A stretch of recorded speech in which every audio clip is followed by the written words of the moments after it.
here we're going to look at system security. Now, firstly, we've got malware. So malware is a software that is used to damage and spy and collect data, such as keyloggers, or it can infect or compromise security, which is done by viruses. So we've got different types of malware. We've got virus, Trojan horse, worm, ransomware, scareware, rootkit, and spyware. Firstly, how does it get to you? Now, the way it gets to you is if you click on an email that is infected with the site. So you log on as a website that is already infected. Or if you visit an infected website, um, not by clicking on an email, but just visiting it by you, so from Google or whatever. Or if you open or download a dodgy email attachment, so that might contain a virus, infected links, or spam emails. So firstly, we got ransomware, and that encrypts the data on the user's device so that it will only unlock your data or unlock your device if you pay the money in exchange for the decryption key. So it will allow you to access your data again. This was done to the NHS before, and it's actually very scary. So people will not, they lock your computer, you will have to do a full reformat, you will lose all your data unless you pay them. Virus will spread by user copying infected files. So if one infected file is copied to another one or another computer, then especially on USB memory sticks, then viruses will be copied into different devices. And then we've got spyware, and that's when someone secretly monitors the user's action, such as keyloggers. So they monitor your keystrokes. Whenever you type something, that goes to them, and they can steal your password, usernames, and so on that way, or credit card information. We got different types of attacks. We got active attack, and that's when someone uses a malware or other direct methods to attack a network. And then we might also have a passive attack, and that's when a hacker or someone monitors the traffic that goes to and from a specific network. So it intercepts it midway through and then reads the sensitive information. And the way to prevent passive attacks is to use encryption so that even when that hacker takes your data, they cannot read it.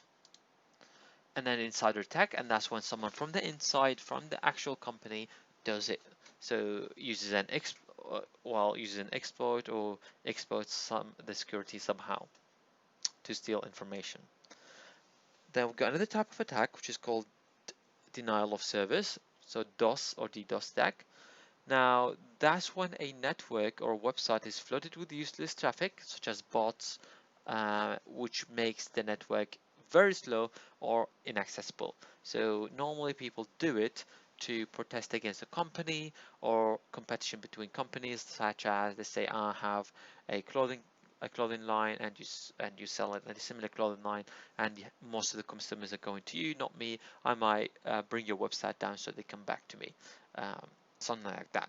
So it makes a website unavailable as well and interrupt an organization's work.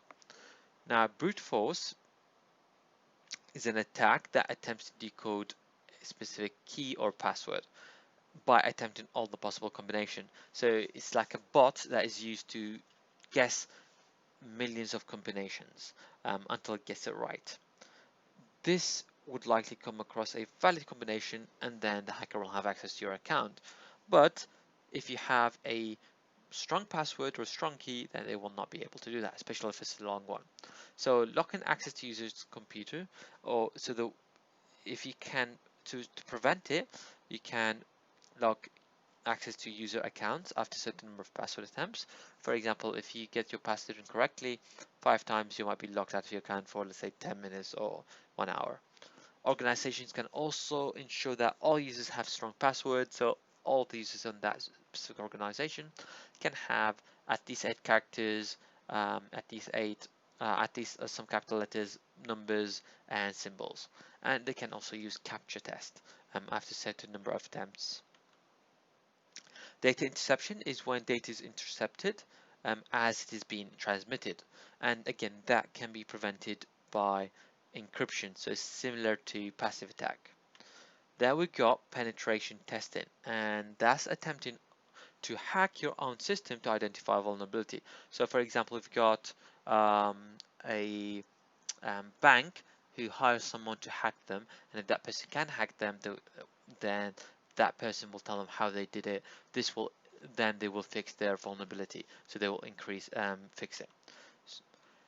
Now, measures to keep computers safe. We've got encrypt data, setting a PIN to lock the phone, installing security software such as antivirus and firewall, and keeping the operating system up to date, and your application as well.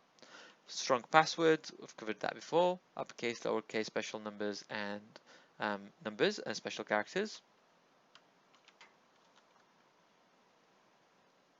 Okay, then we got social engineering, and that's when some people manipulate other people into giving away personal information. This could be by phone or most of the time by email. So this is called phishing, especially when it's done by email. So it's the practice of sending fake email. That's what phishing is. And the purpose of that is to trick people into thinking they are a legitimate organization so that the other people who receive the email will give private information such as bank details or username and passwords. Antiviruses. Now, these are anti-malwares. We got antivirus that will detect or prevent viruses from being loaded to the computer, and firewall will prevent unauthorized access to your or network or computer. And it will so firewall can also stop malware and hackers from accessing the network by blocking the traffic if it identifies it as suspicious.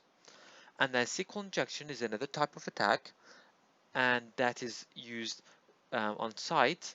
So sites will communicate with databases using SQL, but what SQL injection does is it adds a query that is going to be entered into the box on that website, such as an email, and then the input box was not designed to do that for that query, but it is permitted by the website database. So databases are accessed using query or searched using queries.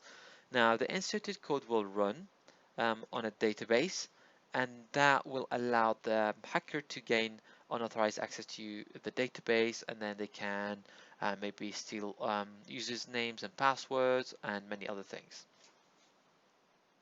Now, if a website doesn't check the data entered is valid by using validation, then they can receive SQL attacks like you see at the bottom where it says drop table users, which will delete a whole table.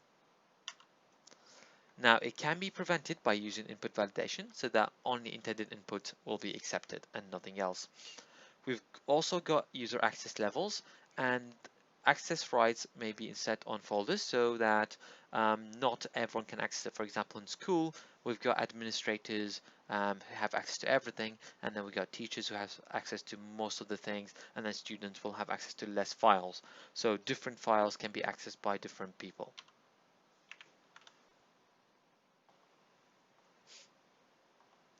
And that's pretty much it for that topic.